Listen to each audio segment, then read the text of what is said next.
අද අපි කතා කරන්න යන්න ශ්‍රී ලංකා ක්‍රිකට් ක්‍රීඩාවේ සරණමය නාමයක් වන ඇන්ජලෝ මැතිව්ස් ගැනයි. දක්ෂ තුන්වෙනි ක්‍රීඩකයෙක් විදිහටත් නායකයෙක් විදිහටත් ඔහු බිහි කරපු වාර්තා සහ ජයග්‍රහණ කෙරෙක්ද කියලා ඔබ දන්නවද? අපි බලමු.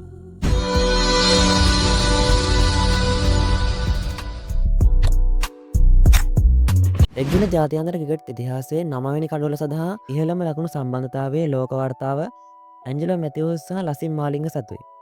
2010 වසරේදී ඕස්ට්‍රේලියාවට එරෙහිව මෙල්බර්න් නුවරදී ඔවුන් දෙදෙනා ලකුණු 132 වාර්තාගත සමතතාවයක් ගොඩනැගියේ.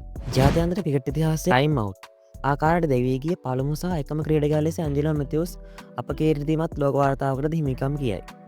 2023 එක්දින කුසලානය තරගාවලියේදී බංගලාදේශයට එරෙහි තරගයේදී මෙම සිදුවීම වාර්තා විය. ටෙස්ට් ක්‍රිකට් පිටියේ ලකුණු 8167ක් ලබාගෙන ශ්‍රී ලංකාව වෙනුවෙන් තෙවැනි වැඩිම ටෙස්ට් ලකුණු ලාභියා වන්නේ ඇන්ජලෝ මැතිව්ස්. ඔහුට ඉදිරියෙන් සිටින්නේ කුමාර සංගකාර සහ මහේල ජයවර්ධන. මංගල ටෙස්ට් තරගයේ සීවෙන් ටෙස්ට් තරගයේ සහ තමන්ගේ අවසන් ටෙස්ට් තරගයේ තියෙන තරග තුනම ගාලු ජාත්‍යන්තර පිටියේ ක්‍රීඩා කළ දුර්ලභ ක්‍රීඩකයෙක් ලෙසත් ඇන්ජලෝ මැතිව්ස් හඳුනා ගන්න පුළුවන්.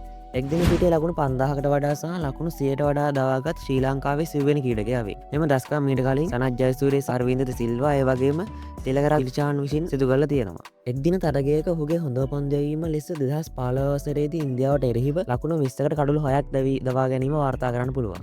2014 වසරේ 20 ලෝක කුසලානේ දිනාගත් ශ්‍රී ලංකා කණ්ඩායමේ ප්‍රධාන සමාජිකයෙක් ලෙසත් ඇන්ජලෝ මැතිව්ස් හඳුනා ගන්න පුළුවන්. 2011 එක්දින ලෝක කුසලාන සහ 2009 2012 2020 ලෝක කුසලාන තරගාවල අනුශූරතාව දිනාගත් කණ්ඩායම නියෝජනය කළා. ඇන්ජලෝ මැතිව්ස් ගත්තට පස්සේ ටෙස්ට් තරග 118ක් ක්‍රීඩා කරලා ලකුණු 8167ක් ලබාගෙන තියෙන්නේ. වැඩිම ලකුණු 200ක්.